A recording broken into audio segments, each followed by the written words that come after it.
Welcome to Smutty Scriptures, the podcast where three best friends gather together to explore the holy texts of fantasy romance novels. I'm Head Priest Blue Cromwell, and I'm joined by my sisters in sin, Cuddlefish and Purple Space Cat, to tell you all about our thoughts on this episode's sacred text. We are actually finishing up the tandem read today, so that means we have read Empire Storms from chapter 54 all the way to the end, and then Tower of Dawn from 43 to the end.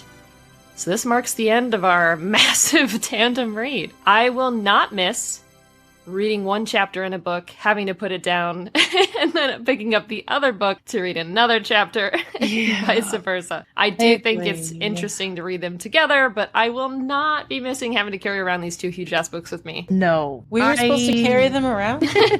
I agree, because they're so thick. They're really thick. Oh, how many C's? Like at least three. Yeah. Yeah. Yeah, I feel better about the tandem read now that we have gone all the way through it, because I do think in the first episode we all were, maybe not all of us on the same page, but I didn't really know if I would recommend reading this in that style of the tandem read. I think I understand it more now, but whenever I get back to this series and reread it, I will be doing them separately, but I think I understand it and I appreciate it more now. I would never read them separately. I would, however, I absolutely would somehow find them in PDF form or on Microsoft Word and then cut and paste the fucking order so that way I could only read one thing at a time. Mm-hmm. You can still cut them up into two books. And you could even keep the same fucking titles and just cut them in half and mesh them up. Like, it's fine. Yeah. Like I said last time, Sarah, call me. We can work this out so that way I will pay you $40 more. You know, just put them in the right order.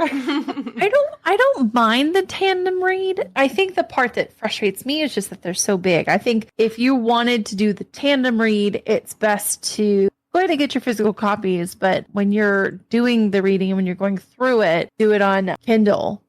Mm-hmm. That way it's a little bit easier. And or you could just rip up the book. I'm sure there's somebody out there that's made they've, Frankensteined it together. I'm sure there's somebody out there selling that, I will say, I recommend the tandem read only for people who, I'm going to talk shit about this in a second, but only for people who are like, I can't read a whole book, before they get to Tower of Dawn, they're like, I can't read a whole book about KO, I can't read a whole book about this. Because it just reminds me of the same people, the fandom, that they won't read A Court of Silver Flames, because they're like, I'm not reading a book about Nesta. Nesta's fucking, I hate Nesta, blah, blah. If you hate Nesta, please read A Court of Silver Flames. If you hate Gale, please read Tower of Dawn. That is what Sarah is known for, is taking these characters from one position to the other, and growth and the healing in that. And I just love that she's so capable of showing that kind of story. So if you are that person, if you can hear all that and be like, listen, I still can't do the Kale thing because he was mean in his mind a couple times, even though he always did the right thing, that's fine. You can have that thought. That's fine. But please at least read the book for plot purposes, because I feel like I see so many people on TikTok that just say they skip it completely. And I'm like, there's some really serious plot that is happening that you can't, I guess you could just read after, you can get a synopsis from somebody, but I don't know. It's just not the same. Okay. So I see this as more behind the scenes book. It's kind of how it feels to me. You have Empire Storms, which is the main story. This is quest lore, but without it, the thing that you get from it, I think that is valuable with the plot is just a lot of background, but it's background that's helpful and is good. I don't necessarily think that they have to be read in tandem, but if you were to pick one first, I think you should pick Tower of Dawn first. Mm-hmm. Or at least maybe the last couple of chapters, read them tandem. But I really don't even think throughout the whole path that we had a lot of spoiling opportunities. Yeah. There was maybe a couple until the end, and then the end would have been kind of more important. So I don't know. I liked it. I thought it was good. Hale was a little fucking shit before, and I'm going to be honest that he's kind of one of my favorite characters right now. Mm-hmm. Ew. Yeah. You want to know? Okay, you want to know why? Yes, gross. Is it because gross, but still hate him. Okay, but listen, you're talking to the person who romances Cullen, yes, on purpose. Yeah. Hear me out, though. Hear me out. And I know you're gonna hate hearing this, and I will find the interview for you, Purple. There is an interview of Sarah J. Maas, and people are asking her some questions about her books. Basically, this is, I think, before they ever hinted at any, not ever hinted, but the multiverse stuff was kind of coming out a little bit more. And an audience member had asked Sarah J. Maas, like, what couple, like, if she could take one character from one series and one from another and mash them together, who she would want to see together. And you know who she picked? Kale and Farah? Absolutely, Kale and Farah. Yeah, I could see it. Mm-hmm. Kale would be so good for her. She literally is like, oh my god, I need to read fan fiction about this, blah, blah, blah. Like, she fucking loves Carol. She thinks Carol is an acceptable mate to Farah, dude. I agree. I also think so. Purple is making the most disgusted expression I've ever seen. That's really coming from the mother herself's voice, man. I'm not... The mother. Shay, man, she has that kind of viewpoint, which is interesting. You know, she is entitled to feel any way she wants. Mm-hmm. And so am I. And if she wants to be wrong, she can. Okay. I mean, fair enough. There will be people that agree with you 100%. I just think it's, I don't know. I just feel like you have to give these characters a chance. Like, if you do like Sarah J. Maas's writing, because at least you could say you've read Tower of Dawn and you don't like him still. Right. If you can read all of Tower of Dawn and be like, Kale's still my least favorite character or something like that, that's fine. I think if you go into it and you refuse to accept any new information about the character, that's where it becomes more of like a thing.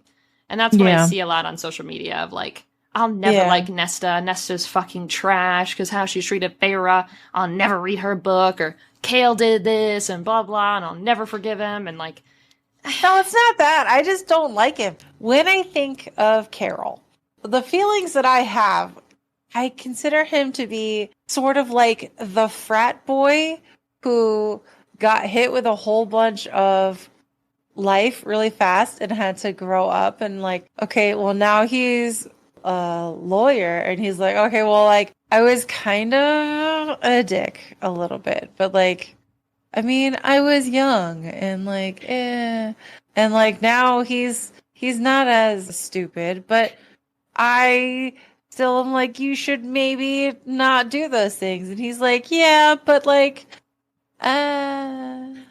we could just move forward now. And I'm like, no, no, thank you. Okay, so you're trying to draw parallels to like that judge that it was like in the controversy or whatever, who was like, oh my God, like on my calendar or some crazy bullshit. And he was like, boys will be boys. I don't see that with Kale, especially whenever she goes to heal him. And you see that when it all comes down to the bottom pit of Kale and the whole thing that he has to address is that he fucking hates himself and he hates those decisions and he hates those wrong things that he does. And he doesn't feel like he is worthy of life, of happiness, of love. And he has to overcome his self-hatred and to heal on the inner side. So it's not, I have to completely disagree with you that he is not, oh, well, like I did a lot of stupid shit. He at maybe one point was just kind of like, man, shit sucks. But when he has to confront it, and he does, and it's hard and it's very emotional, then he has to forgive himself. So he's punished himself far longer than any of us readers could possibly have punished him. Mm-hmm. Same with Aelin from Heir of Fire and that arc, and same with Nesta and Court of Flames, and Rowan right now, rapping literally right now. Poor Browan. He'll figure it out. If it makes you feel any better, I also don't like Bird Boy. You don't like Rowan? What? No, we're talking about Tower of Dawn. Oh, Sartak. Oh, I was like, hot boys? I thought you meant with Browan too, and I was like, the fuck did Browan do? Hello? You don't like Whenever I was reading, I called him Sally Bird Boy. Listen. Oh my God. He reminds me of Cassian a lot. Okay, I made that video where I made a TikTok video, but I didn't post it because I thought I was the only one who felt that way. but I've had like it's a thing from The Office where she's holding up two things and said The same thing. it's one was Cassian and one was Rowan. They're the same picture. Wait, were you saying that you think Rowan is like Cassian or that Sartek is like Cassian? Because I was saying Sartek. Oh, I meant Rowan. My problem with Sartek was just that he felt flat to me. I never felt a connection to the character. And I think that's probably because he's a side character. He's not main. He doesn't have main character energy. I loved his hair. His hair had main character energy. That's fair. Yeah, I feel like in some ways it's just maybe not a character written for us as like readers, really. I think there's obviously a lot of things you could draw from their individual stories as far as Sartek and Nesserin. But like, I don't know, to speak for myself at least, as far as like Nesserin's draw to her relationship to her birthplace and where she's at now and her culture and the mix between them. I think those two characters are meant to be more impactful to audiences that can relate to that. And that's not something that I can personally attribute to. I loved Nessie going home and all that stuff. I was here for it. I was like, fuck yeah. And then it's all like, I'm going to get the burb. And I was like, you do that. That burb needs some loves. And you go boop it and it's going to be the best. And I was like, yeah, she booped the burb. At the very end. Like, I was here for it. I thought his sister was a better character. Whatever. The bitch lady. I just mean that, like, and I totally agree with what you're saying, is that I know that I can't identify with a lot of those same struggles and stuff, but I meant as far as the writing is concerned, I just wish that Sarah would have put more, or maybe we had more time to connect to him. Yeah. I was happy that the heir thing, at the end that he was appointed, because I think of the siblings, he was my favorite. But I think that we could have used like 1 or 2 chapters of really kind of getting to know him, as opposed to just there's this hot man who rides a bird. He has potential to be a very impactful, emotional character. It's just I don't think it was written with those pieces. They were missing those pieces. But his sister had, she had more emotion. Yeah, more range that we got to see. Yeah. You mean and he did not. He was just kind of like up pretty much the whole time, unless he was dying. And then, no. I feel like he had some good. Like, as far as, like, interesting, I won't even say good. Because I think he's probably objectively, morally a good character. Like, there were things that stood out to me that did touch me in the sense of, I think what he did for Nesserin's, like, self-esteem. As far as her part in the story and how she felt like a side character. And it was like her being seen for the first time and her being not a second place option or having to feel like a temporary thing, that someone was actually truly prioritizing her before he even met her. The fact that he was like hearing stories and thinking about her and then like met her and like that like story. Like I love and he the gave her idea a of name. That. Yeah. I loved that. Yeah. I just wanted more. Like, give me more. Yeah. To have a character who's so often, she's so acknowledged cute for her strength, and she is acknowledged in that way. And I think Aelin goes out of her way. Like, she gives her that arrow. I think she is acknowledged, but it's like the first time that before even meeting her, before her earning her notoriety or her title or her, obviously she's a very skilled warrior.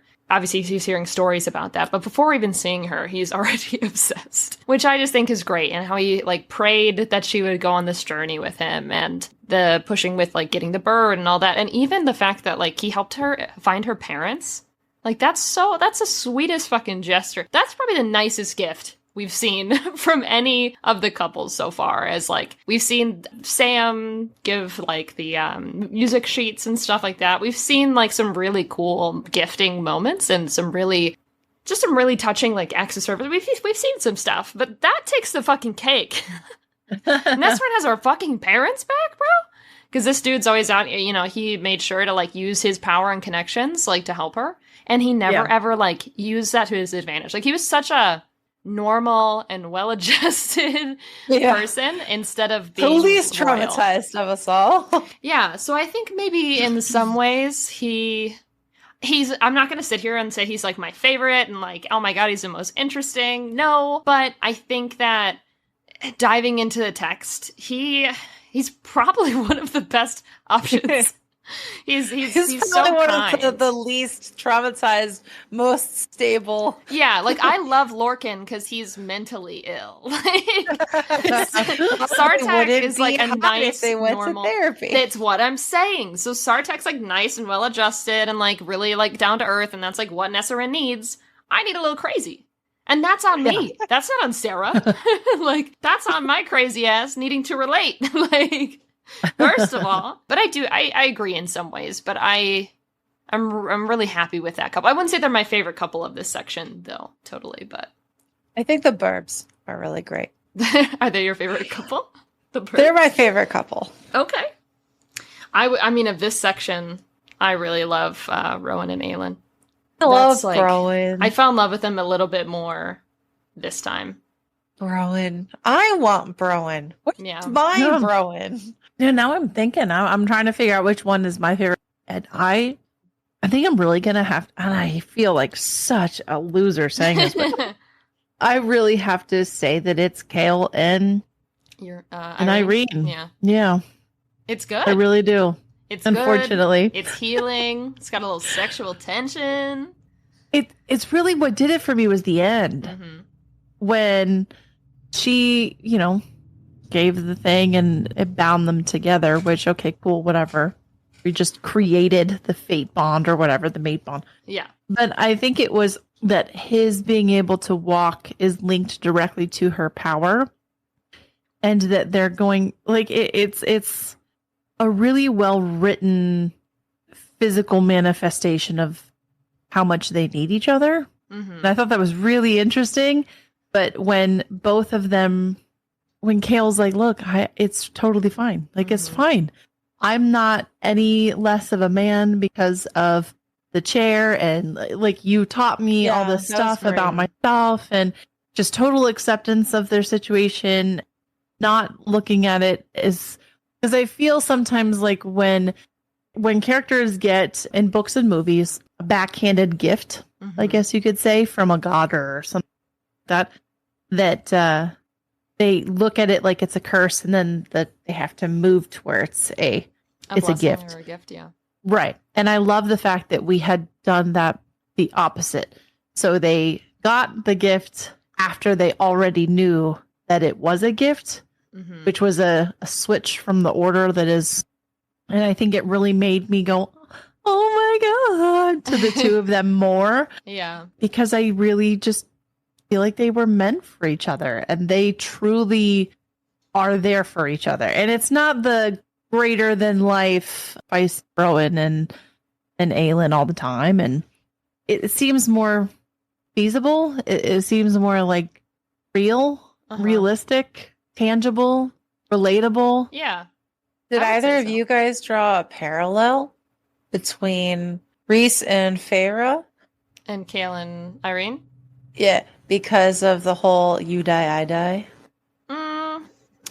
Yes and no. I guess I didn't initially connect it because theirs is like a voluntary, like we just agreed to do this one day, and Kale would not, like, it was one of you is going to die or this is the setup, I guess. So I didn't really think of it in the same emotional regard. I thought of it more as like a metaphor for the Kale, I am the protector, I do everything, I am this is what, like, being me means to me, and him completely willing to be separated from that and to accept that newfound strength and to allow partner to be a true equal to him. But I didn't think of it in the sense, I'd already thought Rhys and Feyre were like that, I guess.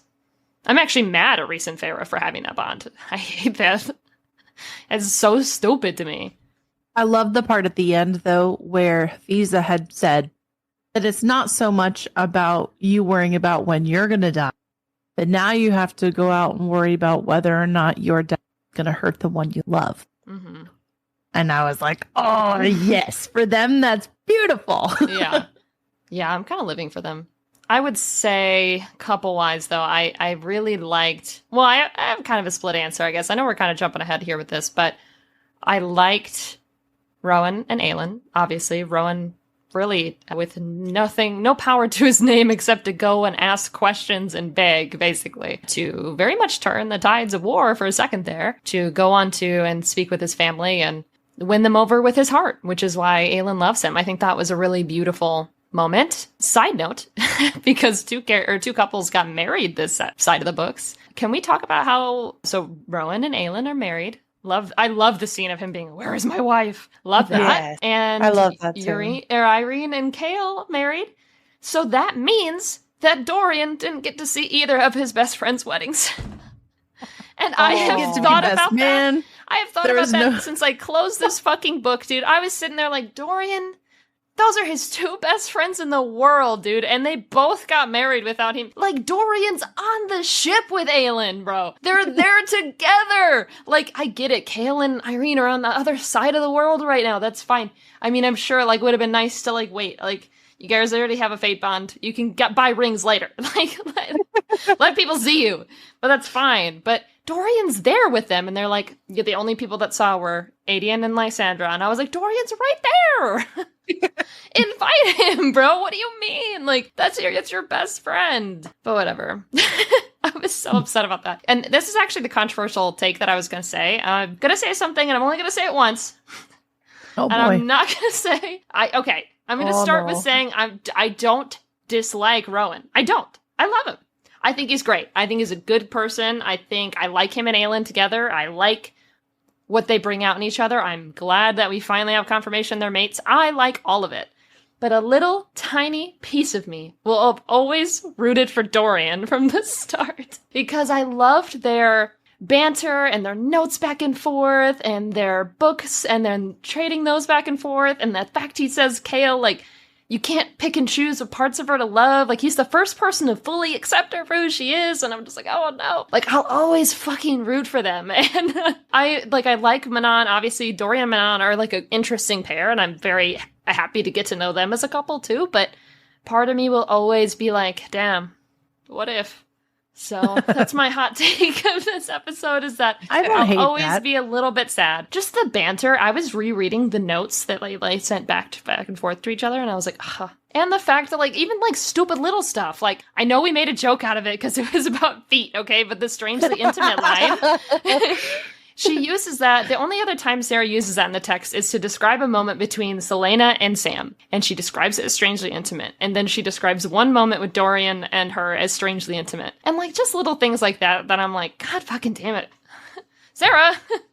Should have just put her and Kale together from the beginning. No love triangle, because his pain at letting Selena go at the time. Fuck, dude. I can't do it. I can't do it.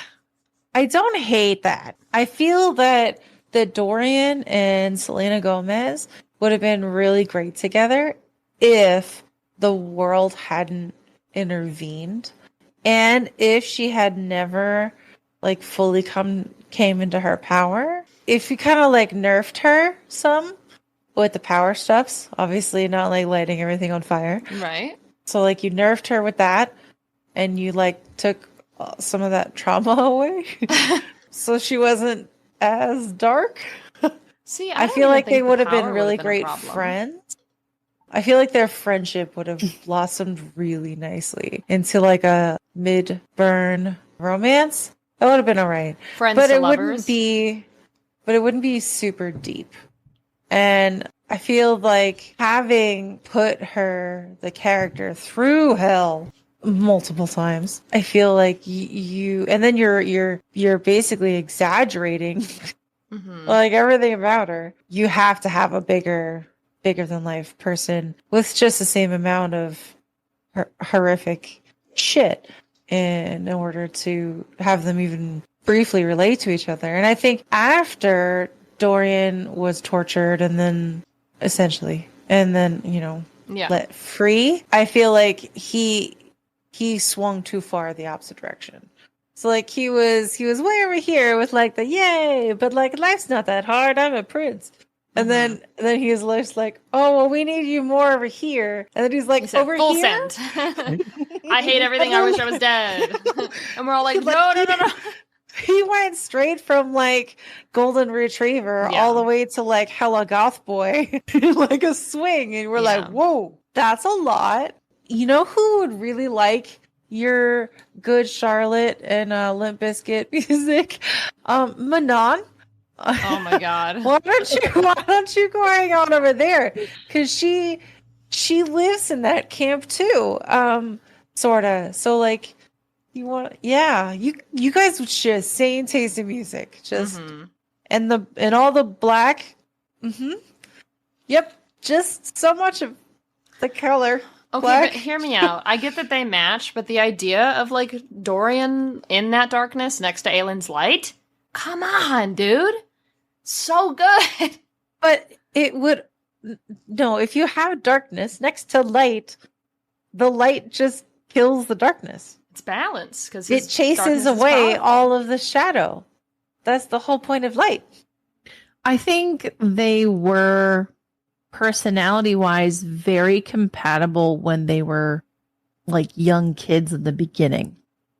And I think that that's kind of the difference that we see too, is after they're put through hell, it's almost like now we're talking about adults.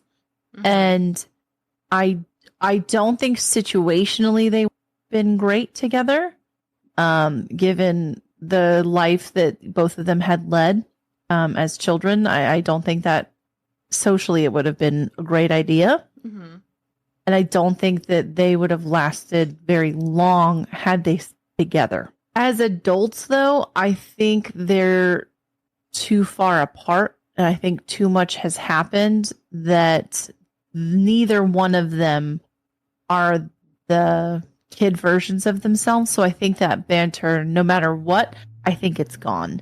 And I think that's sad. I think their banter and stuff was really cute and it was entertaining. But we're talking now about two completely different people. And the relationship, if we were to put them together now, I don't think that they would be good together because I don't think that they would have love. I feel like they have respect, maybe even reverence, but I don't think that they have love.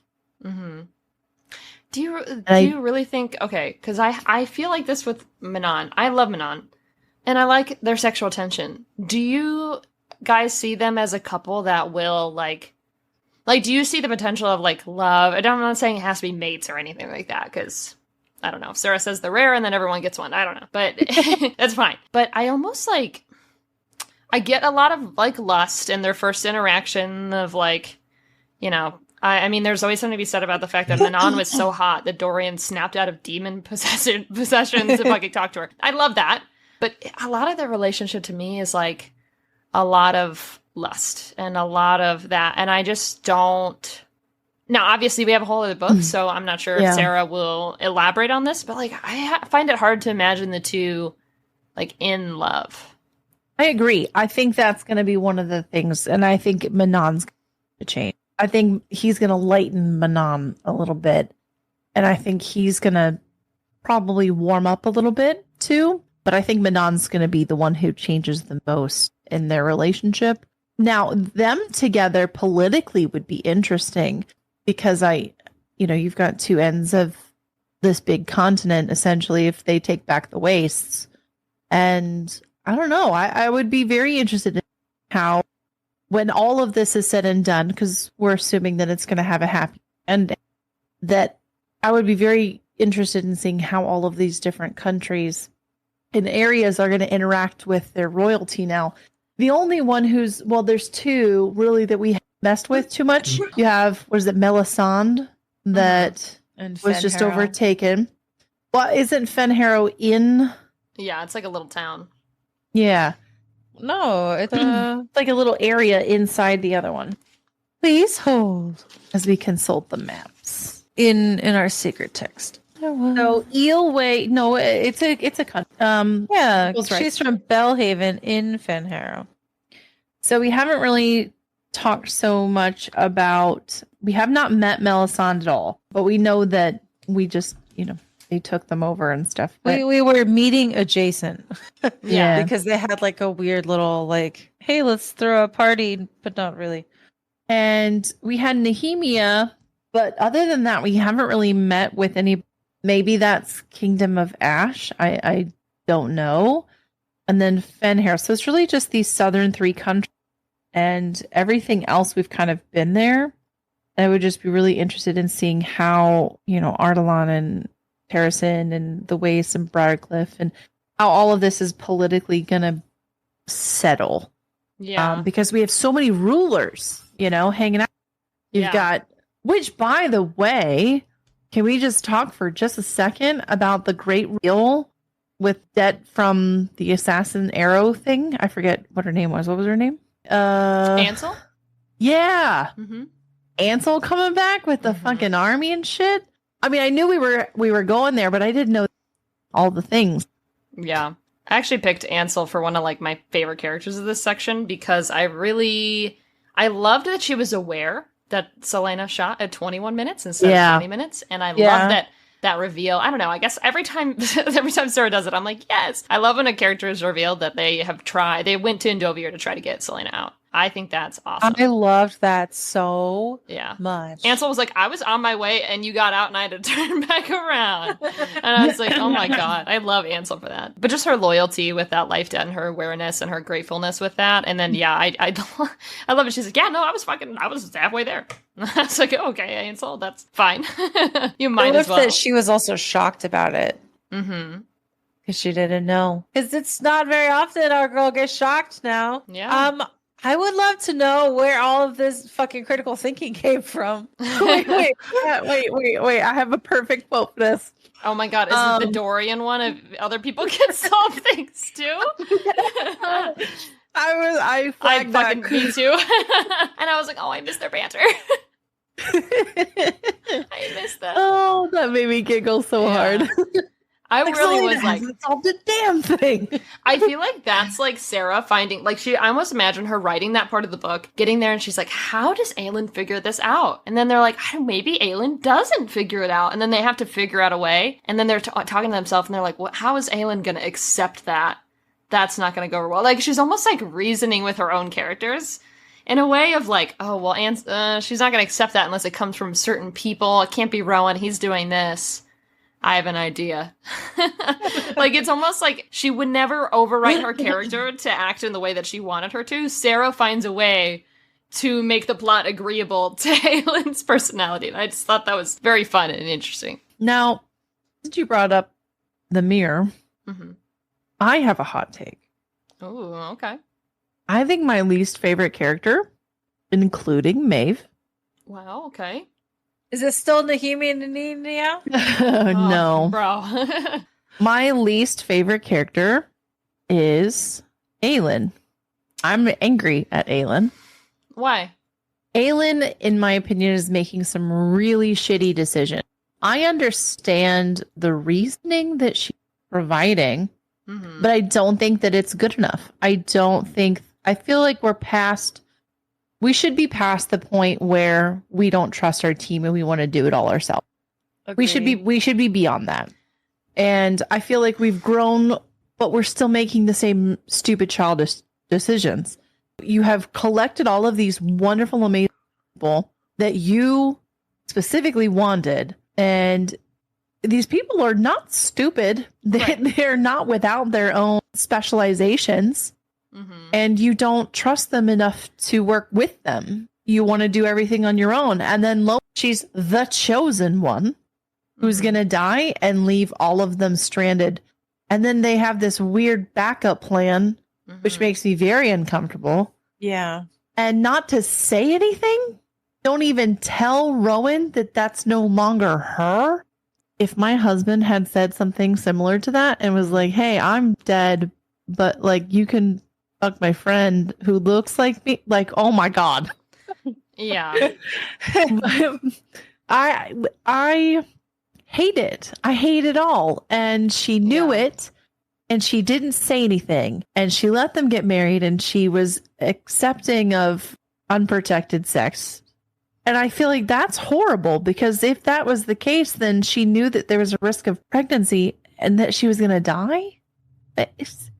I just don't understand. There are so many things going on right now, and Aelin is just in it for herself, to sacrifice herself to save the world. But and I hate it. I think that I agree with everything you're saying, but I am kind of have a little bit of a prediction, kind of, with this arc of her being taken away. Since we're talking about this moment, It's very Man in the Iron Mask. I don't know what that is, but it's very. I've never heard of that. I have to process that. You. My soul just died a little bit. I don't know what that It was is. a movie. It's fine. Just keep going. When did the movie come out? Just out of curious. Lifetime. When? No, go ahead. Tell me what year it came out. In the 90s? You know, I came out in the 90s. It was not during their lifetime, and you know that. What is it? The Iron Mask? Man, it's a Leonardo DiCaprio movie. He was just a little baby thing back then. I don't like this. You literally asked for it. This came out, I was like a year old. Never mind. Yeah, no, I was a year old when that movie came out. So no, I'm really sorry. I was really busy that year. So I wasn't able to watch like a lot of movies. You know what? I forgive you. Thank you very, very much for Oh my god. Yeah, I was laying that out for me. really busy being a baby. All right, go ahead. Go. Sorry, my bad. No, you're What were you fine. saying now? I think this could be. I think this is the final character arc for Aelin. Obviously, we're at like the end of the book, so like, yeah, fucking obviously. But I think in terms of the self-sacrificing arc that we have going on, I will say I don't like how it happened, but I do think, my personal opinion, I think the Lysandra becoming Aelin for political purposes, at least while her allies are gathering, and she's like the glue that holds them all together. I do think that has some merit. I don't like how they handled the communication part of it, but I do think that politically it's a smart move in terms of keeping these allies around. Because otherwise they would have to work all around Rowan. There would be some other complications. Aelin's trying to hedge her bets, but I think specifically with the being captured thing, because Aelin is always the character, right, of if anyone gets hurt, it should be me. If anything happens, it should be me. I think this is Sam trauma. I think this is the last bit of Sam trauma that she has to go through, because I think she hasn't addressed in herself. Like, she knows, obviously, that the way Sam died affected her. I think it's still affecting her to this day, and that's why she can't stand the idea of anyone else going through, like, what she feels she put Sam through. Right? By not being the one to go do the thing, or not at least be with him. And like, she has that guilt and she carries that with her. And I think we are going to see a scene. Like, I think there are supposed to be parallels. I pointed this out the last time where I thought the grave and what was his name? Karen or something? The one that Rowan was like, ... if they ever meet ... one. I believe it's Cairn. Yeah, something like that. Yeah. I was like, there has to be some like parallels here. And I feel like she will finally address some of her more deep-seated trauma, imagining what Sam was going through in those moments. Yeah. And I think Rowan and her friends, because they are going to rescue her. I don't think Aelin's going to die. I do think, like I predicted before, and what Sarah J. Maas tends to like to do with her characters, they usually lose their power. They die or something like that, but then they brought back, but then they like lose something. Like she makes someone really powerful and then kind of yoink right at the end, which is fine because, you know, otherwise certain characters would be super overpowered. I get it.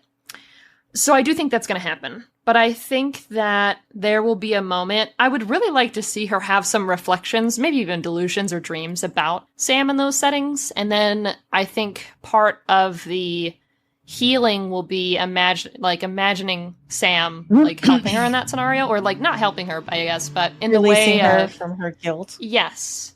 And I think that through Rowan and her friends saving her, I think she will end that streak of no one else can get hurt for me because of what she's willing to do for people. But I think she has to go through this stupid fucking arduous trial because she's fucking still Selena deep down, stubborn ass motherfucker, like to the jump. So I hope that it turns out into a character arc and it isn't just, you know, her being dumb.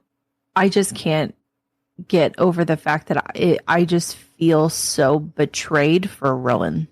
Yeah. It's a big betrayal. It's almost a deal breaker, I think, for me at this point. I don't know. I think that her character is going to have to do some pretty incredible this last book to win me back over, because this was so much, and I've loved the big reveals in the past, but with this one, it's just you you made all these decisions for everyone else's lives, and you didn't even include him in it. And then you were going to go and you're just going to abandon him and just know that he was going to take it like a champ and then have this fake marriage to someone else. I get the political things, and I do agree that it's smart politically, but I think that's the only thing that she was thinking of. She wasn't thinking of his emotions. And for him to not even have known that they were mates, and she knew that they were mates, I think, oh God, I'm sorry. Yeah, I think it's fucked up too far for me. And we've seen that before too, because you had a really big problem, rightfully so, with the fact that like they had discussed having a child, kinda, and she was like, "Listen, if I have an heir, I'm gonna do anything to secure an heir for Terrasen." And even Aelin was like, "I didn't really ask Rowan how he felt about that." Right, but even then, like she knows, or has figured out that she's like on death's doorstep soon. So why would you even put yourself in that position? It's just so irresponsible. And maybe this is the 30-something-year-old woman in me. Sure. No, 19-year-old 20-something. Not the 20-something-year-old, just larger child. But I hate it. I hate how irresponsible she's being with other people's feelings, how irresponsible she's being with other people's lives, how irresponsible she's being with lives that she would have created. And I just hate it. I don't see her normally as irresponsible. Definitely being irresponsible to me. I agree. I want to see her. It's interesting because I felt like for the prequel and like early on, like I saw bits of Aelin peeking through Selena, and I almost feel like this is Selena peeking through Aelin. Like where we do have a transformation of these two names for the same person, but of a different character, of a different era in their life, of a different emotional capacity. But for me, I think when Selena decides not to shoot Ansel until minute 21, even though she told her 20, that to me is Aelin. And this to me is Selena. Like she has this separation internally, but both of them are integral pieces to who she is today. He does not deserve Rowan to come get her. Sorry. But he's gonna.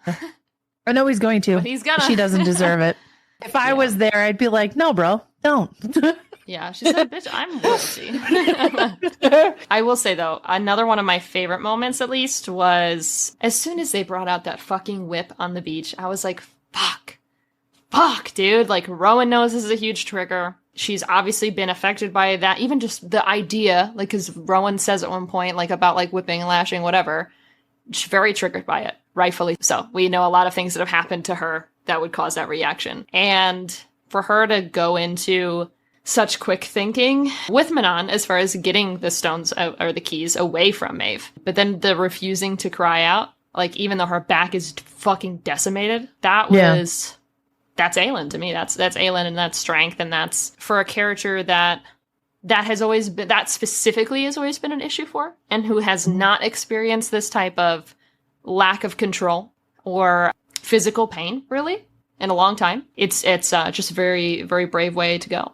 You guys have like favorite moments from this section? Or least? I'll take least. I know we've been over some already. I was not expecting, but definitely loved when the Wendelin ships showed up for her. Hell yeah. I really liked that. And I also liked how Sky Puppy Abraxas went and got the 13. Yes. I love the Sky Puppy. He's such a good boy. And I liked those two things. I don't really like how Manon is with the group, but I guess that's Manon. I preferred her storyline separate. I liked her character more then, but when she's with them, I don't feel like she changed, but I don't think they flow together as well as I would have liked. Yeah, I kind of see her as Dorian and Dorian as like kind of like outsiders, I guess. Not like outcasted like by the group, like not a decision, but it's almost like oil and water, but I don't feel like there's a reason for there to be oil and water, but they're not melding into the group as much. Yeah. And there's a way, like I feel a little bit of that with a lead a little bit. I don't understand why everybody's like, we have to save her. She's so important. And I'm like, why? Well, supposedly she's from Manon's bloodline. If Manon is the last Crocan queen, who's next up? Wouldn't that theoretically mean that Aelin is in some way, shape, or form royalty for their bloodline? And Aelin's like has a life debt to her, and then Lorcan is definitely her mate, but it's fine. Yeah, but he was all like, "No, Maeve, no." I mean, he didn't want to have to kill her. I meant he was all like, "Yeah, take me with you." Oh. I don't think he's doing. I think he's being as deceptive as everyone else on the beach at that point. I think Aelin doesn't get that, and I think that they'll get back together or be in the same room eventually. And Lorcan will be like, "I was doing that so I could do X, Y, and Z to get you fucking out of there," and she'll be like, "Aw." She'll be like, "Oh." Like, this is a couple that went from like a couple chapters earlier in Empire Storms who Aelin rushed in to fucking save his life, and then Lorcan purposely left down his shields, knowing that he was very much about to die, but he would be saving Aelin's life. Like, they're close-knit. I don't think that Lorcan has betrayed her in the way that she thinks, and I hate miscommunication tropes, but we're just gonna have to live with it until they talk again, because I don't think we have enough information about what Lorcan was thinking at that point. Because I was also pissed at Manon, because I didn't get it at first. I was like, Manon, you fucking bitch!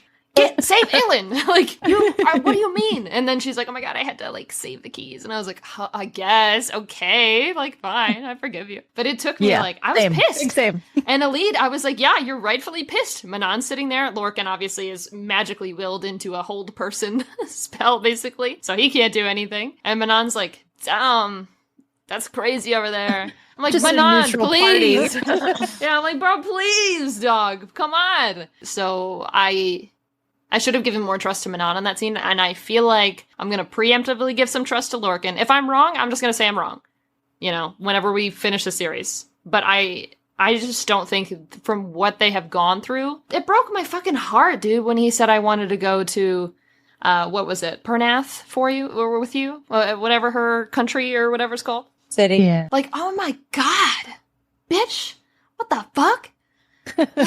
Like, damn, dog. So I don't know. I'm gonna give him the benefit of the doubt for now. Hopefully I'm not wrong. I could be, but I really fucking hope not. A part that annoyed the fucking shit out of me, that I think is such a gigantic fucking gaping plot hole. Strong feelings. There was a tunnel under the fucking the tower that when they were looking for a tunnel, they didn't search. I guess not. Well, they went looking for tunnels. Mm-hmm. They knew there was a tunnel, and they're like, nah. Wait, didn't they not find it until later, though? I don't remember a part where they got there and then were like, let's turn around. No, but that's the thing. It's like, so it's supposed to be this well-known knowledge that, yeah, there's a tunnel. It was sealed a long time ago, and no one's been down there forever. Okay, fine. But if you have a creepy, murderous person kind of sniffing around, those are where you should check first. But no, they're like, where does your sewer go?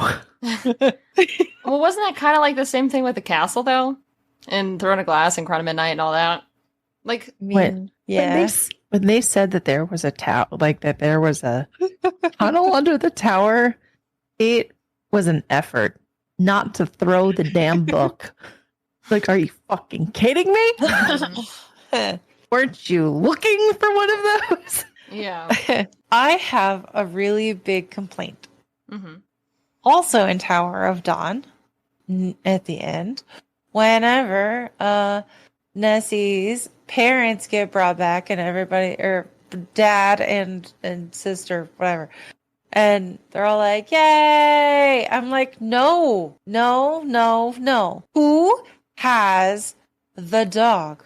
Where's the dog? They said where they gave them to. Who did he say he gave that to? Because I remember they talked about where. I forgot about the dog. Oh, the dog's with the dog's with Sandra's daughter. Puppy. She's with Lysandra's daughter, Evangeline or whatever her name was.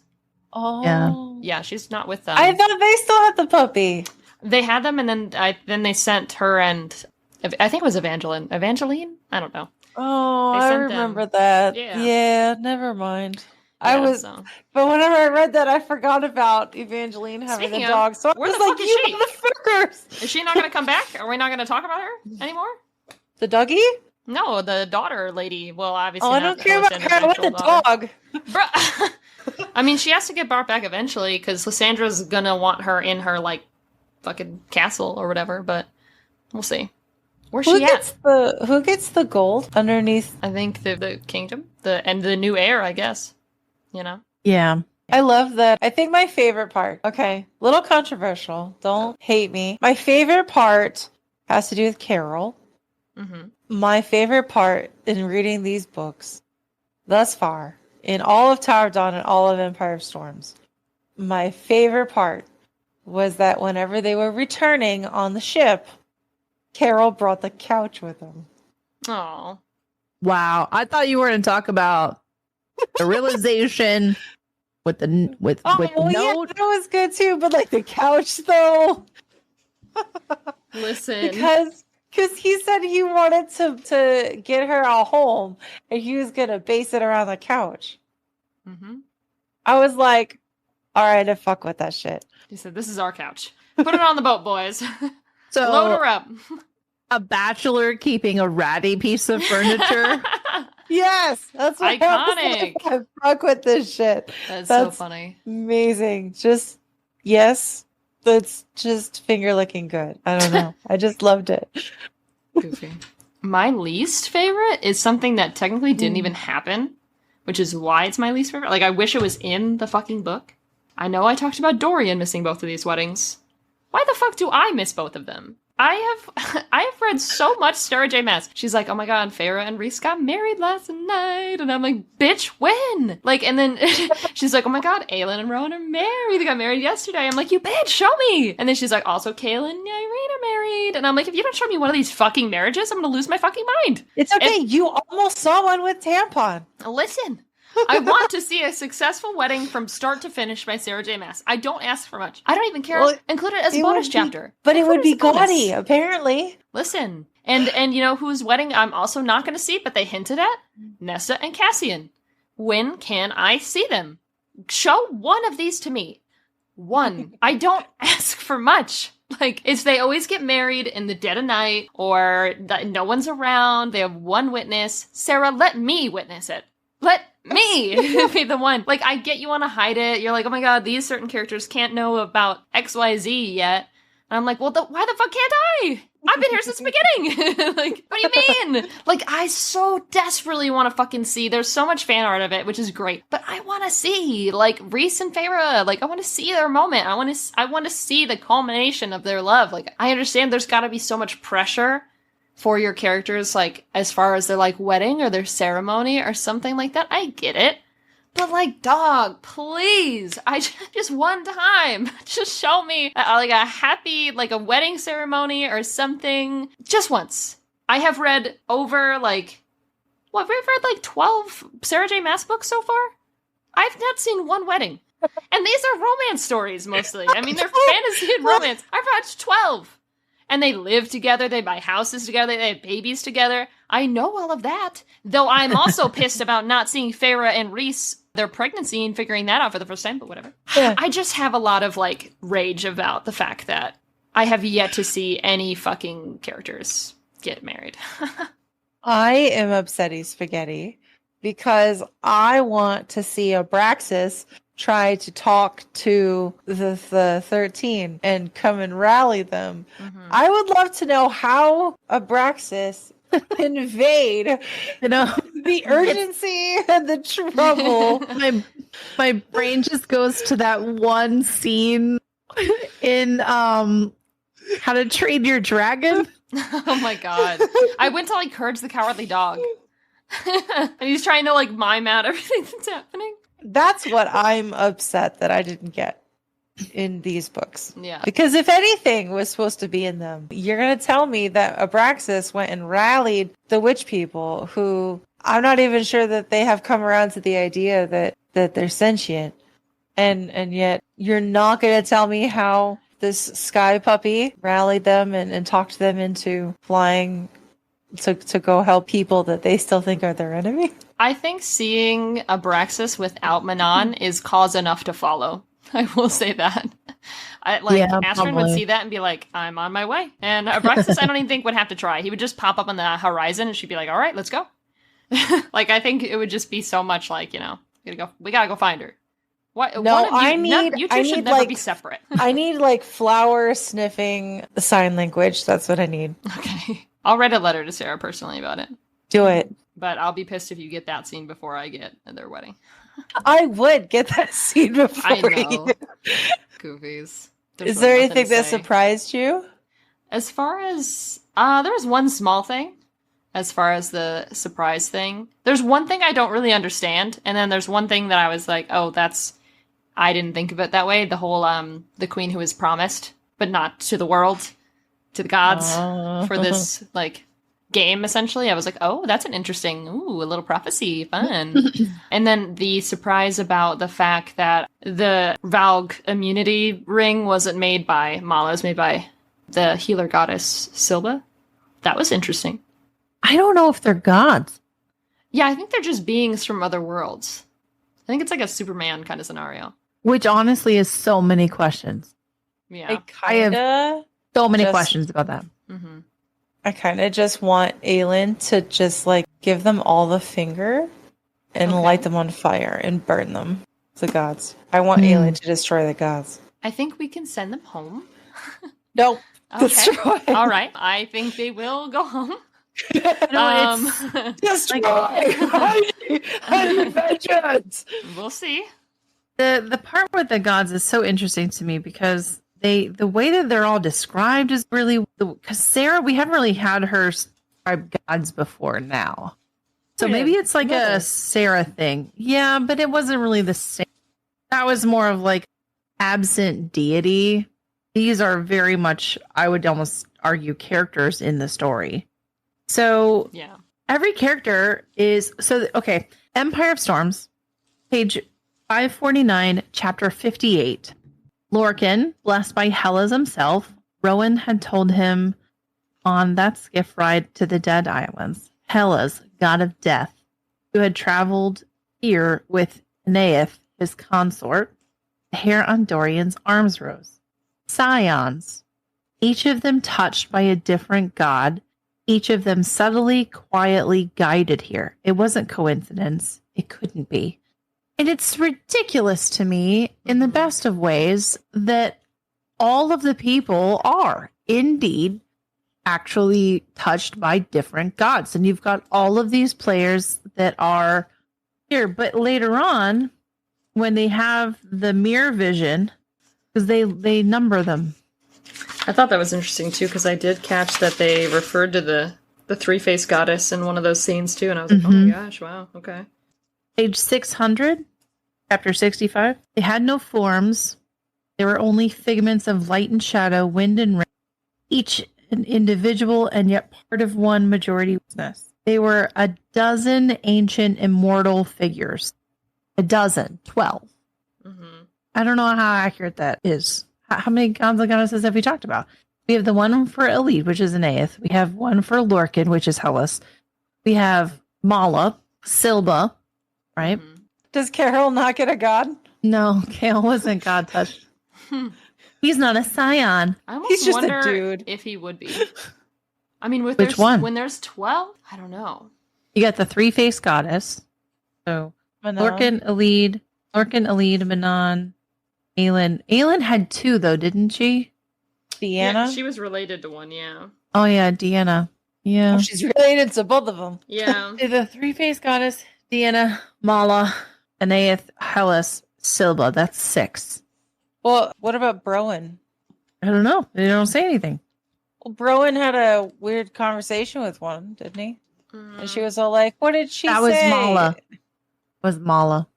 What do you guys think that she said to him? Because he was like, probably you said, really want me to tell you? I don't. And then they were like, we'll talk about it later. What, the scene with Rowan and Mala?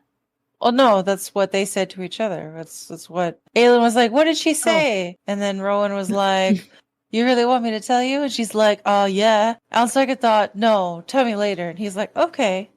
So on page 602, then we talk about how they're not actually gods. And we have waited this long to return home. We may wait a little longer. Watch over this place a little longer. Not gods, but beings of a higher, different existence, for whom time was fluid and bodies were things to be shifted and molded, who could exist in multiple places, spread themselves wide like nets being thrown. They were as mighty and vast and eternal as a human was to a mayfly. They had not been born in this world, perhaps had become trapped here after wandering through a word gate, and they had struck some bargain with her father, with Mala, to at last send them home. So, if they're from another place, where are they from? Are they not from the place with the Valg? And why would they give a shit about the Valg if they're not? How did they get there? Which word gate did they use? We've seen one already, but that's the only one that we've seen. Yeah. No, there's two, I thought. There's multiples, but we've only seen one of them. But then Mala is a goddess, but she became a goddess. She had given up her body. So how did that make her a goddess if they're not gods? Maybe it's kind of like she gave up her immortality. Yeah, to be with him, and then like used all her power stuffs to become the lock. Yeah, so she just like became. I think she gave up the godhood thing. But she's still influencing the world, so she's still there. So are we to believe that anyone can give up their powers and become this like corporeal being? Does that mean Aelin's gonna do that? I don't know. Maybe in the sense that I think Aelin's gonna have to give up her powers to the nameless is my price thing and the power that she gets from being Brandon's heir. I think she's gonna give that up specifically. So I don't think maybe she would have technically reached godhood if she had kept those powers. But in my head, obviously this isn't confirmed yet, but I just fucking know Sarah. And I'm like, don't do this to me again. I was pissed about Nesta. I was pissed about everything. It's fine. Okay. So I don't know. So maybe if she had kept that. But I feel like it's more of like you can reach godhood thing. Like when you hit level 20 in D&D and you're like not a god, but you fucking are, you know? Yeah. I just really want some more clear explanations as to what is a god, because there's fucking 30 of them. Mm-hmm. And then there were 36. But there's, but then we've also got like the Sin Eater. Is that one of them? What about temple that they went to? Temple of the Sandrian. What the fuck is that? What about the one in the forest that they wrecked? Manon and Aelin. Whenever they were fighting. That one too. They wrecked another temple. I'm confused. I don't understand who they fucking are, or what they are, why they're there, how long they, like, I don't understand where they're going. I don't understand anything.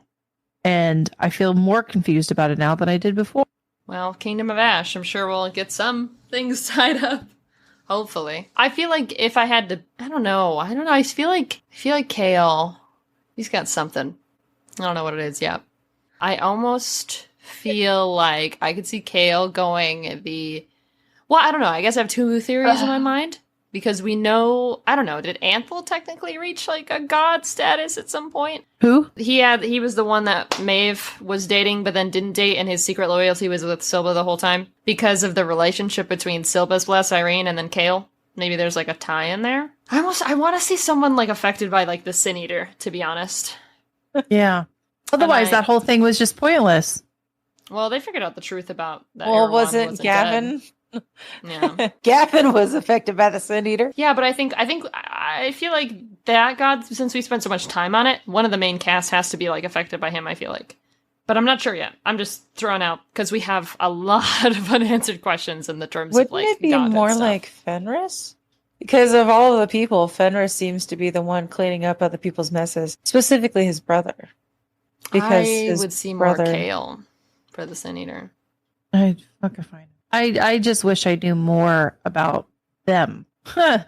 I just And then so here's my other. I have another hot take, and now that we're kind of getting into some more world stuff, we have this story about how Maeve was married to one of the three king brothers, and she escaped her husband into this world and was hiding. Now, they don't come out and say it, but that's very, like, battered and bruised woman to me. I don't blame her. I don't blame her one bit for fighting to keep herself hidden. For any of the things that she's done, totally makes sense. Completely and utterly. And I would probably say, yeah, absolutely. You do what you got to do. Yeah.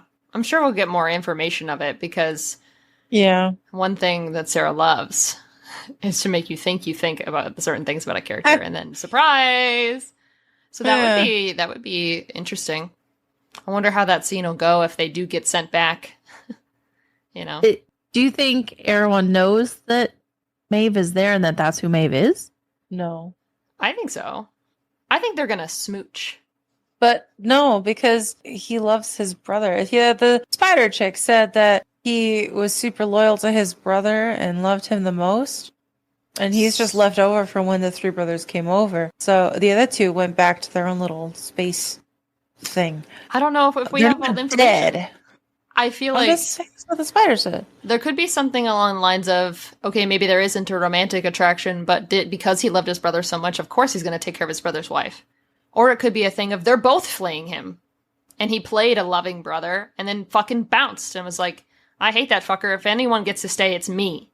Or something. Like, I think there could be more to that. Not that I'm justifying everyone's actions or anything like that, but I wonder if they're more on the same page than we think they are now.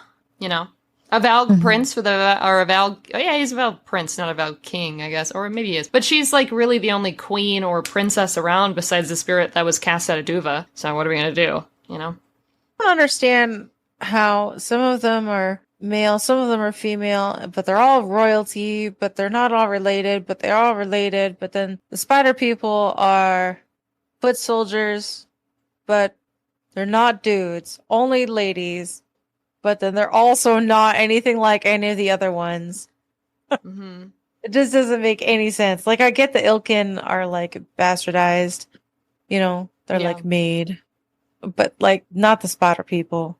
Them just be the spiders. Yeah, they're just guarding the way. So, like... Well, maybe they were female soldiers for their female queen, because, they're there on Maeve's orders. So maybe it's like a gendered thing in Valg society. How did if that word gate in the southern part of the southern continent, in the mountains, was how they got there, how in the hell did the other group of spiders get onto the other side of the world and there be no spiders in between? Like, I think they're probably, well, I don't know. I think we could see, like, have they said definitively if there's only one, there was only one word gate at any time? Because I doubt that everyone came through. Maeve, the spiders, Erewhon, and all the gods all came through like one portal and didn't kind of like duke it out right there. So maybe there were multiple. Or maybe Sarah just likes me. There's 3 keys. There could be 3 gates, hypothetically. I think Sarah's just 3. Like, Purple hates spiders. So we are going to have less spiders. We'll only have 2 spider people populations. I will say about the spiders, I loved that. I did already mention, like, Ansel's one of my favorite characters from this section, but I love that Lysandra had the time to learn the spider silk and, like, have that, like, transform with her. Oh my god, that was so cool. I was like, hell yeah. She's my favorite character. Yeah, she's like, that shit costs how many souls? Well, if you can't buy it, like, making it from scratch is fine. Like, what do you mean? Like, okay.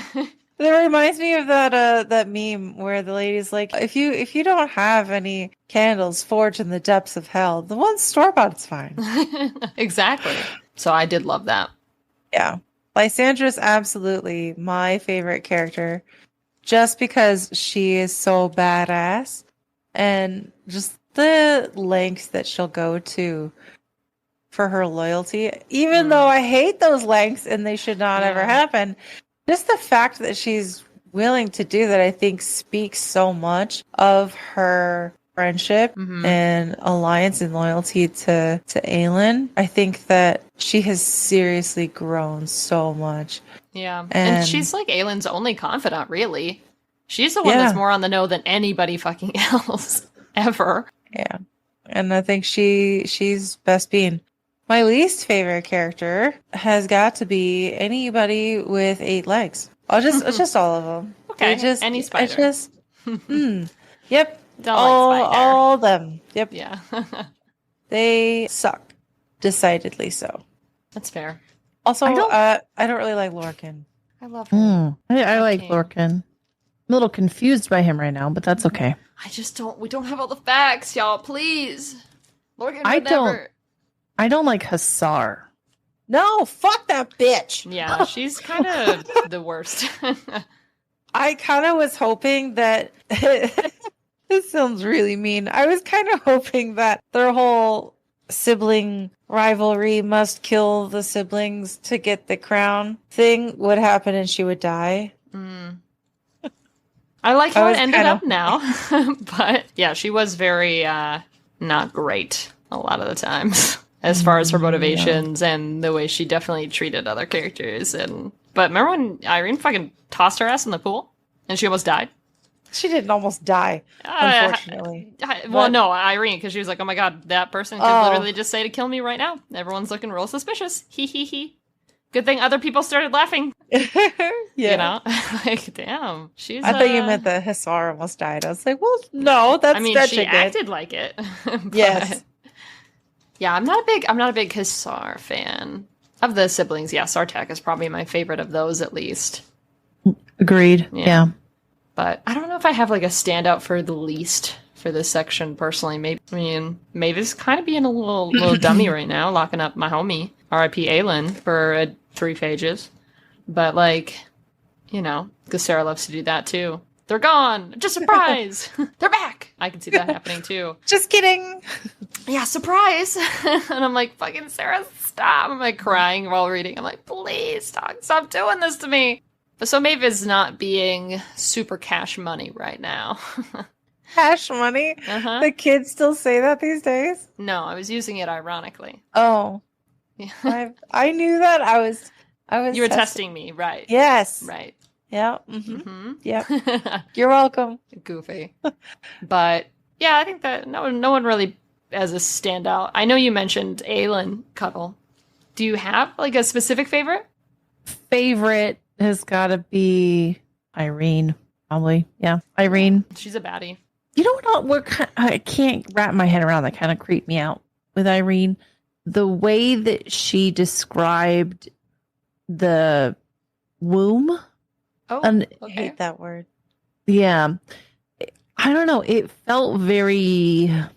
And I'm also still hung up on the cats, and... I love the cats! They're the best. Kitties! I feel like there's something there with the gods and goddesses. I cannot get my mind off of it. Okay. But I think it's connected to the cats, and I think it's connected to whatever that stuff was that was in the ceiling. It almost, what it kind of reminded me of was a library in House of the Wind. Interesting. Aww.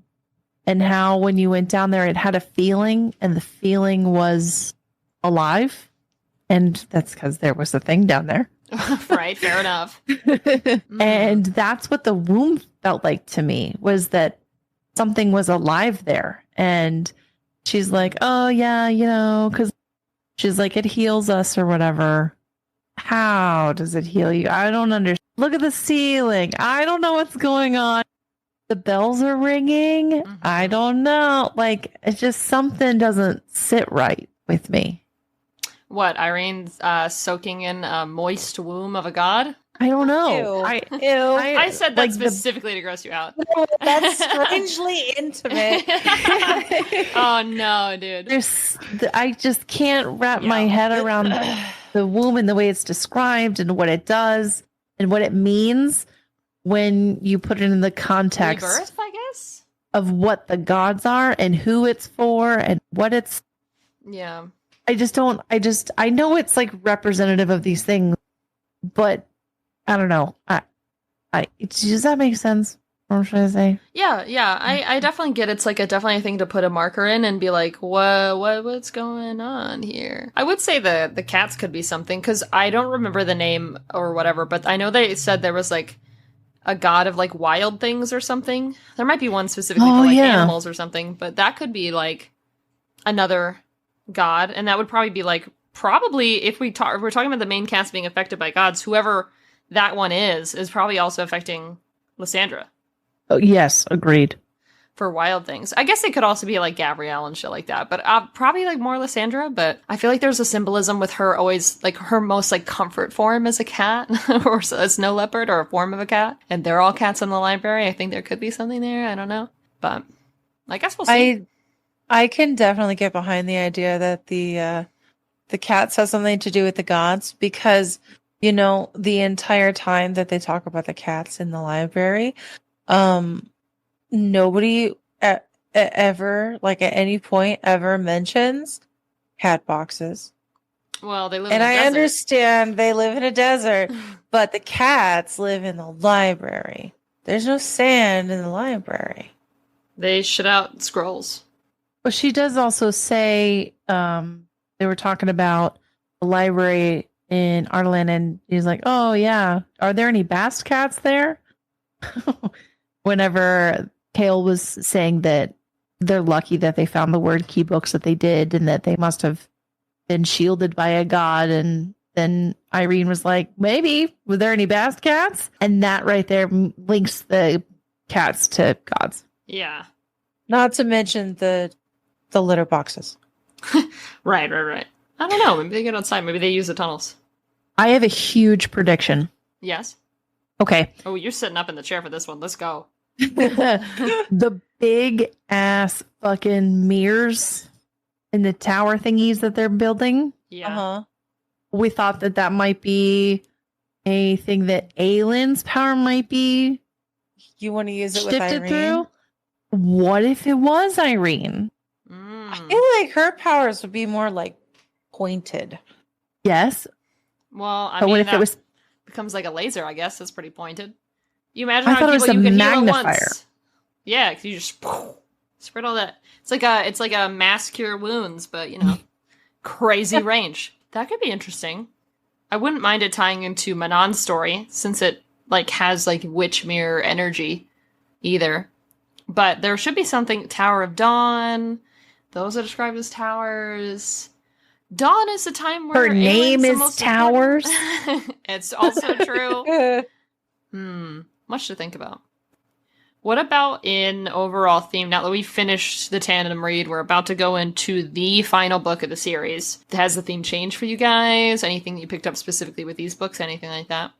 I think this is really, I know that I used to think this was more about like retribution and stuff like that, but now I feel like this is just one giant chess match. Sure. That's a good way to put it. Yeah. On a macro scale. Yeah. 100%. Definitely healing and growth, and I almost wonder if there'll be an overall theme of deciding who you're gonna be, I guess, even with that outside influence. Like, I don't believe, again, I could very well be wrong. People could have finished the series, and then I'm, like, saying all this, and they're like, Blue, you're fucking stupid. And I'll be like, I'm sorry, I am. But, like, I just don't believe that Aelin's gonna fucking be like, yeah, I'll just die. Like, I don't think she's not willing to die for her people or for her friends. She's gonna figure out some loop-de-loop way to get out of some whatever contract, whatever she's gonna do. It's gonna be a whole thing, and it's gonna be about her becoming who she's always meant to be and not letting the expectations of who Aelin is or who Selena is or who the gods want her to be in the role that she wants her to play. Same thing with Manon. Manon's stories like that. She's told she's a certain type of way. She's taught to be a certain type of way her whole life. Boom, it turns around. Lysandra, she is taught that her value is purely physical, that she is a tool, that she is a purchasable product, that is her value, and then she's like, actually, I'm a snow leopard now. Now I'm a dragon.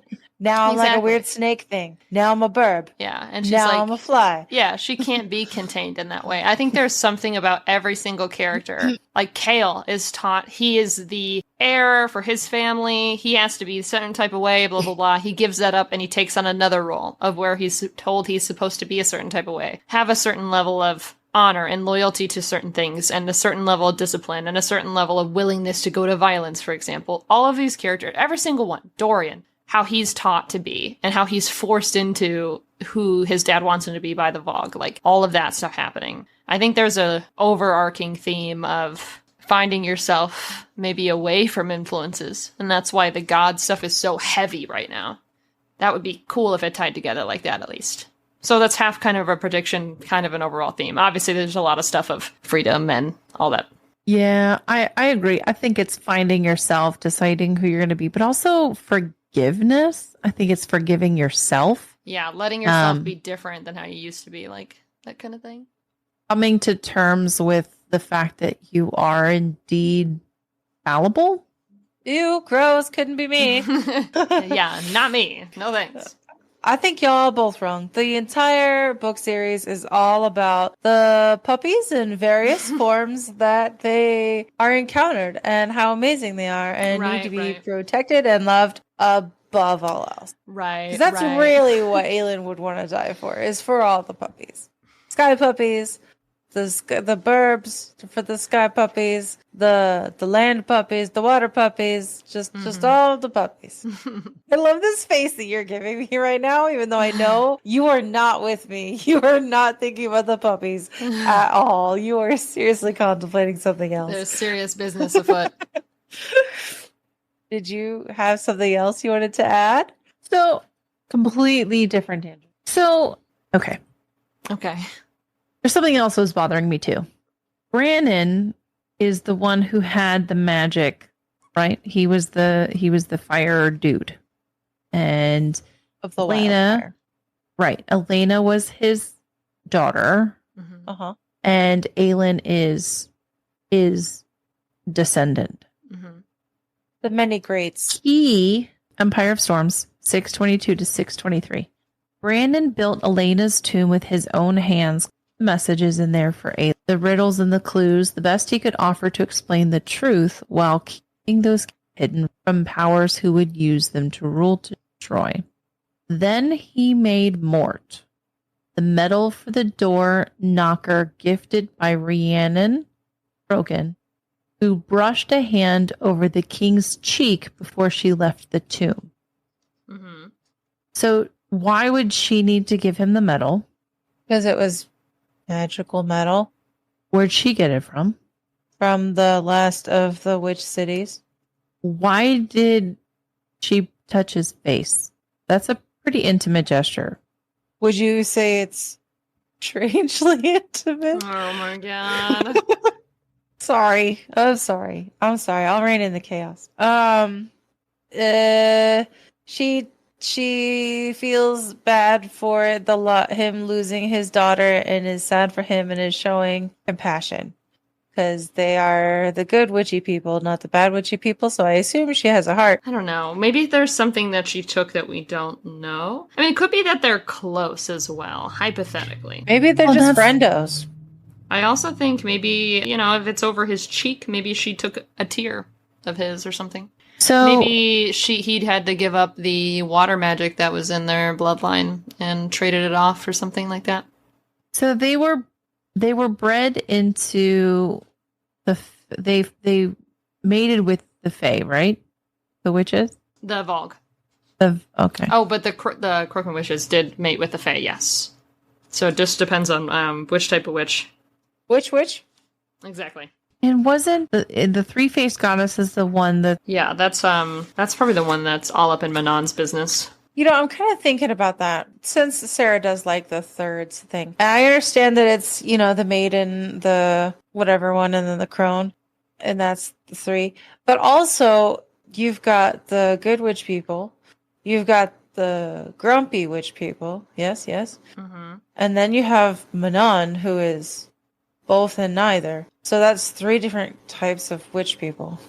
Are you saying one type of witch is represented by one of the sides of the three-faced goddess? Mm-hmm. So maybe the Cochrane, whatever. The good witch people are like the maiden ones, and then like the adulty ones are like the iron teeth people, whatever. And then the crone ones are like the mixed, because like that's kind of the arc of a person. Is you're innocent, and then you're kind of like, I have a villain era now because I have a chip on my shoulder. And then you get older, and you're kind of like, it's fine. Mm-hmm. Balance. I don't know. Growth. I guess we'll find out. Probably before they get sent away, I would guess. But lots of unanswered questions this time, for sure. And Rhiannon Croken helped Mala cast her very essence into the lock. See, she's like friendo. Best friendo. Maybe she like Dorian and Aelin. Maybe. Besto friendo. Because they would do some cheek touching. Why is lock still capitalized? I don't know. I hate it. Because it's It capital bothers me. I hate it. Every single time I see it in the book, I'm like, no! Goofies. The Rhiannon things feels weird to me, and same with the third three-faced goddess being involved. I don't know why, but it feels like there's going to be a more of a connection between Manon and Aelin. I don't know what it would be. Yeah. I guess we'll find out. Yeah. Do you guys have anyone from this section you feel you identified with? So I would say Maeve, because I also am an extraterrestrial being with tall godlike powers. Hey, I Trying think to you're figure out out of the this world. but I know what it was like to be in a miserable, unhappy relationship that you didn't want to be in, and then have to hide from them. Yeah. And do like that desperation of being willing to do anything to be able to make sure that you don't fall back into where you were. Yeah. So, and that desperation can make you do some pretty crazy shit. And to be honest, Maeve didn't lose her mind. She's still, I'm not saying that Maeve is like a lawful good kind of character. Sure. But she could have done way more damage in between the Valg events on their planet. That's fair. I could see that.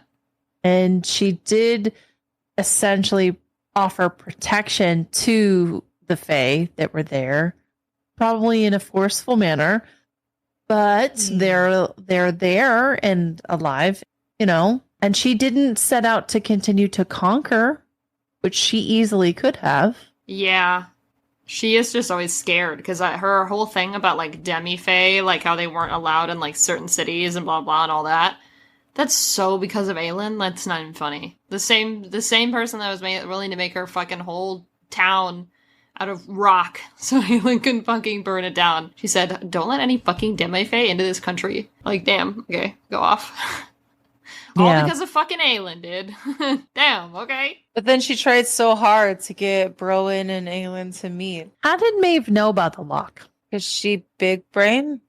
Oh, maybe she was there or present around Erewhon getting locked in it? Or aware of it in some way? Was it Mab and Mala, her like kind of sort of not really sisters? Yes. She kind of forced herself to be adopted. Yeah, she said... I was here the whole time. What do you Way mean? to gaslight the entire world. You don't remember our childhood together? Wow. They're both like, this is so you. Characteristically you. Yeah.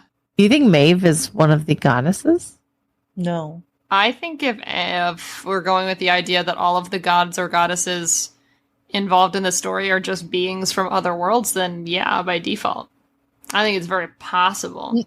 But I also think she's definitely in things for her own purposes, for sure. And it's also weird to me that, like, some of them, like Silba, I feel like is a very good one. You know, like she's all about healing, and she helped them set up the whole thing to be able to. Yeah, but essentially they're all united by the common desire to go home. And you know who doesn't want to go home? Maeve. Mm-hmm. It's tough. Mm. Interesting choice, though, for an identify. Yeah, that's not for the, maybe I'm a goddess. No, but sure. I would love to know what you're going to say, Blue. Okay. I mean, you guys know me. If there's a character in the section that hates themselves, I pick that one. I think whoever's the saddest at the time, always. And I would say there's a lot to Kael. And for the same reasons that I liked Aelin earlier. And the characters who I can just really identify, unfortunately, with a lot of the characters who are like, just every single fiber of their being they hate. Like, you cannot be worse to them than they are themselves. That's something I'll always relate to, you know, because I'm mentally ill. So I'll always have a little crumb of that in me. In a jokey sense and more of a lighter tone. I love Manon. Not really in this section we explored that, but like, our desires are the exact same. And I think that's hilarious to me, because that's how I read Manon so easily about like, no, she's dominant all the time. She wants to be submissive. There's no way. And I was right, which was just funny. I was like, okay, mood. That's how I know you're like that, because I'm fucking like that, Manon. Otherwise, there's really not too many people in this particular section that I would say. But Kael is up there. And I think Dorian, in a way, as well. You know? In terms of, I don't know, I guess some of the, not exactly, obviously, but some of the traumas that he brings into, like, future relationships and how he's still handling the Sorsha thing internally. I think that, you know, he's also one of those characters right now that's, we don't get a lot of POVs from him right now, because obviously there's a lot of fucking shit happening. But I relate to my sad boy who doesn't have a home and is like, damn, all I want is a goth GF mood. Don't we all? What about you? I mean, I can give you my chaotic one and then probably my more serious one. Okay. Which one do you want first? Whatever order you think it's best to tell me. More seriously, probably Lysandra, because I would like to think that for the people that I love and hold most dear, I would be able to turn around that level of loyalty and sacrifice, you know, because I love you guys. Not that I would want to sleep with you peeps. Well, now I'm offended. Sorry. Not sorry. Strangely intimate. Moving along. But I also, okay, so like when they were down and the pregnant lady was attacking them, Carol and so afterwards, whenever they were like leaving, there was this healer lady who was all like, look at this mess, who's gotta fucking pick this shit up, this is so gross, like da, da, da, da, da. And she was just being all snippy and snotty. Her, I fuck with her. Me literally every day to my kid. She is so unfazed by like all of the regular shit. She's just like, well, this is a thing now. Now we have to identify with this, and now we have to deal with it. So like, all right, guys. Oh my god, this is kind of bullshit. Thanks, Goofy. Thanks for making me clean up the mess. How was the baby not Valg? How? Because the Valg was just like in control of the person that had the vagina. The Valg wasn't the vagina. Yeah, I think it's two separate souls in a way. It's how it seems like it's being interpreted. How does that work with the witches when all they did was put a stone inside of skin? Because the stone was that black shit that everybody's all like, oh my god, that created the this word gives hounds. me a nosebleed. Yeah, because that created the word hounds that didn't necessarily create like witchlings when they did the stone things. And I think it's different to mate with the thing versus be possessed by the thing. You're sharing a body. Also, they were witches and she's human. That's also true. So there is that. Very fair. Who knows though? Also, maybe the baby will be born and that's like a future character in like a Sarah J. Maas novel because they have some crazy like abilities or something because some shit happened to her or something. Could be plot cool. armor? Yeah. Maybe. From the womb. Okay, but like kind of making pregnant people scary to me. Not gonna. I kind of want to feel like I'm gonna round the corner and be like attacked by a pregnant lady. Okay, we might need to unpack that and everything that's happening there. I had a nightmare after I read that part about a pregnant lady attacking me like on a train. We don't even have trains. Characters I most want to lecture. It's fine. Purple. Goofy. I'm not a character. You can just lecture me all you want. See, I kind of took it in the opposite way. I was like, I kind of hate reading about characters that are pregnant just because, like, when bad things happen to them, I'm like, that's going to happen to me if I have a kid. It's the stupidest thing. They're like, oh my God. Like, when Farah's, like, almost dying in childbirth, dude, I was literally like, I'm going to die. Like, I was like, I can't have, like, every time I see something where it's like even if it's fantasy, where it's like a difficult pregnancy or this happens and blah, blah, blah, or, because it's in so fucking much media. Like, it's in Twilight, and then, like, she almost dies, and then like Farah's there, and like she almost dies, and like it's just like a repeated cycle that happens over and over again. And I'm like, am I gonna fucking die? I almost feel like it's a trope at this point. Yeah, and I'm sick and tired of pregnant it. woman. And then they were pregnant, and they were really strong, and they were like Herculean, and then like nothing ever bad happened. It was easiest, fastest pregnancy that birth had took no 10 mess. minutes, quick and easy, in and out the door, baby. Like.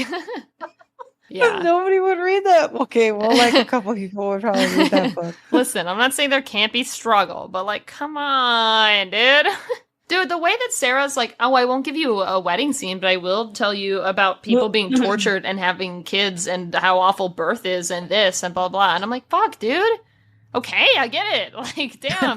Like, again, Sarah. Like, can I have like a little parable? Yeah, can I have like the little happy stuff that happens in the relationship? And she's like, no, but I will tell you it happened. And I'm like, oh, okay. Well, are you gonna tell me like the moment the new couple like sees that they're pregnant? No, but you will see them die in childbirth. And I'm like, that's not what I ordered. That is so far away. Childbirth. Okay, but like I can only fit it in at the end. Yeah. I'm like, oh, okay, great. So maybe the character I most wanted to lecture the whole time was Sarah. For the things she's choosing to put in her books and then making me read. I don't even want these characters to be pregnant. If one of these characters that they're in their fucking teenagers ends up pregnant by the end of this book, I'm gonna be pissed. I'm gonna be fucking pissed. The same way that I was pissed that Farah's like 20, 21 or something at the end. And was like, oh my God, we need a baby. Bitch, are you fucking for real? Like, I've had enough, dude. I've had enough. The fact when they started getting to the Aelin and Rowan stuff about like, are they pregnant? Aelin's throwing up. I was like, bitch, if she gets pregnant at 19, I'm gonna kill myself. Like, stop. Like, stop making me read this. I get young adult, and I get there is a space for those stories, and I don't want to disparage anyone, and having kids is a very personal choice to people, and I even want to have kids one day, but why are we insisting on making books of fantasy with characters that start off in their teen years, they get to maybe 20 years old, and then they're like, that's all life is to me, baby time. And I'm like, bro, like, you can't even, Farah has no excuse, she's a fairy, bro, you're gonna live for like hundreds of years. You just turned, like, actually 20 or 21 in human years. Like, most people don't even have a baby yet. Like, some people do, but, like, a lot of people are still, like, that's another 10-year gap. Like, you're far ahead by human standards, man.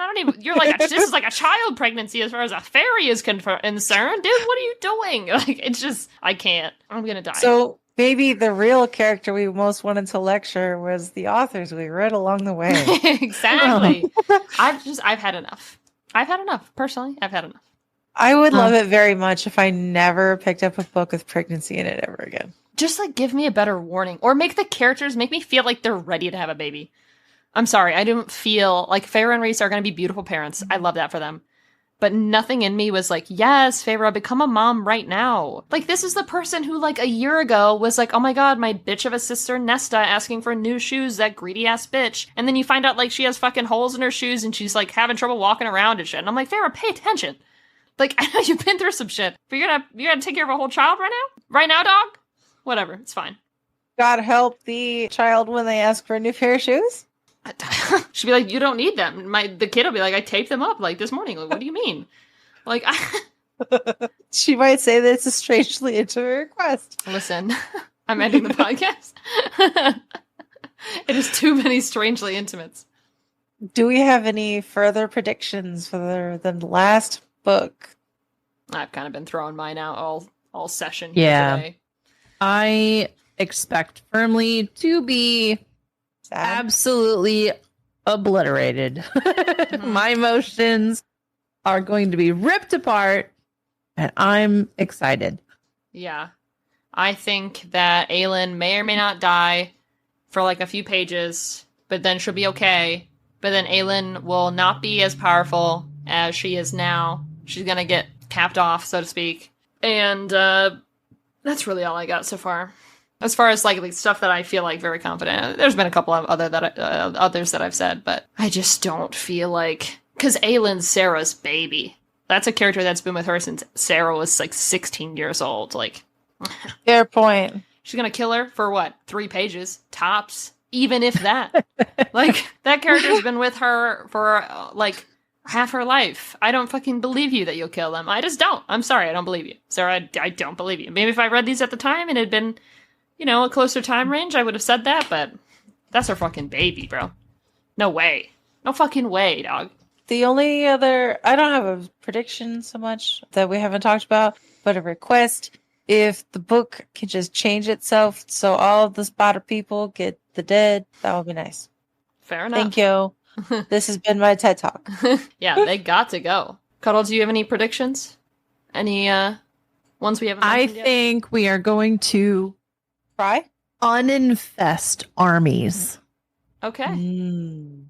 Oh, yeah. Can we uninfest Erewhon? E-Man? I think he's got to go. Yeah. Oh, I definitely think they're, yeah. But I think that we're going to see them use those mirrors for uninfestations and Cleansing? Yeah. right. What if they use those with those like fire weapons that Kale got in the north or in the south? I'm grumpy they haven't mentioned those. Like, They haven't arrived. Aelin's all like, oh my god, I have all these armies converging magically. I'm super planner lady. But she planned for the weapons, and then he just doubled the order, but like, they didn't show up. Well, they have to make them. It's Rude. going to take a few days. This ain't Amazon Prime. Like, it's going to take some time to figure it out. You know what time it is. It's, Yeah. No. it's my turn for Bay of the Day. Oh, yeah, that time. Who do I Is pick? it's Cuddle. It's always Cuddle. Aw. We're married. I just send Cuddle pictures of engagement rings all the time. And I'm like, I'd buy this for you. And I looked it up on the internet and I was like, oh, it's only like $5,000. I Fine. would do it for you. I'd figure it out. But maybe just because I'm feeling sympathetic to him, I'll probably say Dorian. Didn't get a ton of him this session, I guess I should say. Well, somebody did. Hey, yo. Whoa. Hey, yo. Because I want Dorian to be happy, and I'm sad that he missed both of his best friend's weddings, and maybe he could be at If his one wedding. was just like 10 feet away. Yeah, like he didn't even get invited. Like, that's crazy. So just want him to know that someone would choose him at any point. But he's always been a baddie, and then maybe I'll split mine today between there's not really a lot of spice. There's more like plot and stuff happening. It's more like zest. Yeah, maybe I'm tied between Lorcan and Lysandra. Lysandra is doing her best. She is an unproblematic fave. And I like that Adian calls her his like last his last, song and dance, so to speak, of like trying to form a relationship with somebody. And their whole relationship is great. Lysandra's just like the fucking ultimate female friend, baddie, shapeshifter queen. And I just want to make a small asterisk for Lorcan, because I'm giving him the benefit of the doubt. And he's still fine. He's still fine as hell. But, he gets the benefit of the doubt for me. For now. I could be wrong. And I will admit when I'm wrong if it happens. But I just feel like I'm being faked out right now by Sarah, which is fine. But he's daddy AF, so if I had to date any of them, I'd probably pick him. Sorry, to be Cuddle. honest. You can have a $5,000 ring, but But I'm gonna marry that's it. the Faye character in the Sarah J. Maas novel. Yes. You know what's funny is that so many of the ToG characters and ACOTAR characters are really similar to each other. Like Dorian and Lucian, you got, I would say Adian and Cassian are pretty similar. And I would say that Tamlin and Kale are pretty similar. if Kale ended up getting a redemption arc. Yeah. Mor Son of a and bitch. Manon, Yeah. I could see some. or something like Lysandra that. and Mor. More Perhaps. Lysandra and Mor. Manon would be more Amryn. Sure. Powerful, scary, otherworldly being. Who is Azrael? Clearly, it's I feel like blue. Azrael's more Dorian. Now. Well, yeah. I could see that. I don't Young know, I see Dorian him more would Lucian. definitely re-gift the necklace as not a great move. You know what I mean? But I'd love to see those characters interact. Like Backstreet Boys and NSYNC. No, it's Gavriel. Gabrielle, who? The kitty. The kitty is One-Eye Man. Because Lucian. he's thank you. Lucian. Gavriel is Lucian because Gavriel is pining, but he's pining in a fatherly way, and he doesn't want to have anything to do with him. He won't even talk to him. I thought he'd be more like Aelin because they both don't know who their daddy was. I guess Lucian still don't know. I don't know. Well, he thinks he knows.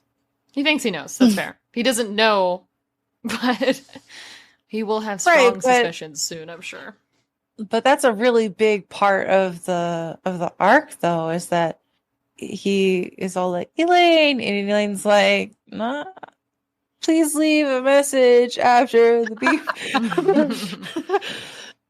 And that's exactly what he's doing to Gabrielle. Well, Yeah. I'm very excited to get into this last one. I was thinking we would do part 1 and part 2. Cool. That sounds great. Yeah. It's about 586 pages for part 1. Oof. Yeah, it's about 1.5 eternities. We'll see how fast we can get through it, but I'm definitely down. But before we get to off topic, I'll read off our outro here. That way we can let all of our subjects out of church for the evening. Subjects. Oh, you know. We want to thank Our you guys for parishioners? listening. Exactly. We want to thank you guys for listening. This, of course, has been Smutty Scriptures, reading the end of the tandem read between Empire of Storms and Tower of Dawn. Next episode, we are going to dive into Kingdom of Ash. We are going to go through part 1. So we're going to split that in half. Really exciting. Definitely make sure to follow Smutty Scriptures on social media. We got an Instagram. We're posting memes on TikTok. We got links on both of those platforms to the Dual Minds Co. Etsy shop, where they're making all these really cool, amazing designs. Purple and Cuddle have been making so many cool things. A lot of stuff related to the books we've been reading, book club kits, different merch and whatnot. A lot of ACOTAR themed stuff too, which is super exciting and I love it. But make sure to check out both of those. That way you can get your fill on Smutty Scriptures every fucking day, man. Ain't no problem. And always, too, with you guys listening, I really, really appreciate some high reviews. Put 5 stars. 5 out of 5. No improvements. No constructive criticism. We're sensitive. Just put 5. That's I think you all should that put we want. 6. Yeah. Put You 6 should stars. break the scale for us, please. Yeah. Yeah, But yeah, we yeah, do yeah. have a lot of you guys listeners, and it does help bring in new people. That way we can keep making really cool content for you guys, and it really does help out the podcast. So, with that being said, though, church is adjourned. Amen. A woman. Amen. Or all the sky puppies. Goofy.